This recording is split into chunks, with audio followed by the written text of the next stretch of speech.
moč prvič.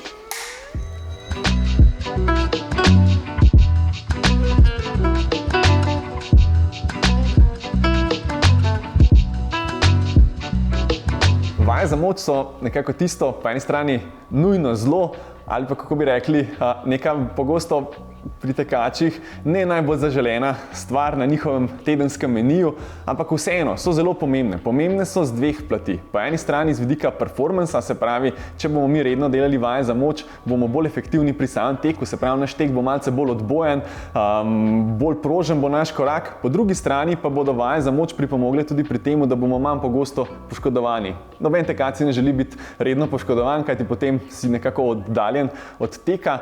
Tako da vaje za moč morajo biti usmerjene predvsem na krepitev nog, kolčnega predela, tudi stabilizacija trupa mora biti del vsega in na tak način bomo super, se pravi, po eni strani preprečili te klasične poškodbe, ki so recimo kakšne težave za stopali, potem za ahilovo tetivo, pogoste so težave za koleni, morda tudi kolki in s temi vajami pokrijemo ravno vse te stvari.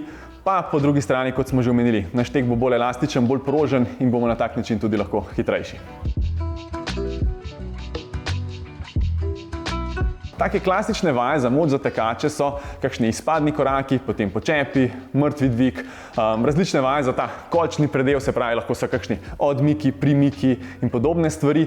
Potem pa ne nazadnje ne smemo čisto pozabiti na stabilizacijo trupa, lahko so bolj klasične vaje, kot so kakšni plenki, se pravi, različne opore spredaj, bočno in podobno, lahko pa tudi kakšne bolj dinamične vaje, kot bomo kasneje prikazali.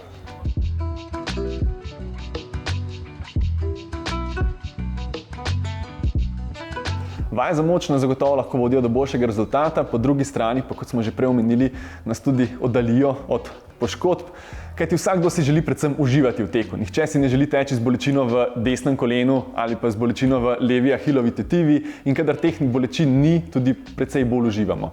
Kako pravilno postopati pri vajah za moč? Jaz bi rekel nekje enkrat do dvakrat tedensko bo ravno prava mera, morda tekom sezone, tekom bolj toplih mesecev, ko je več tekaške kilometrine, je to enkrat tedensko, v zimskih mesecih, ko je kakšen kilometer manj, pa morda dvakrat tedensko. In na tak način bo naš tek bolj efektiven in tudi manj poškodb prisotnih.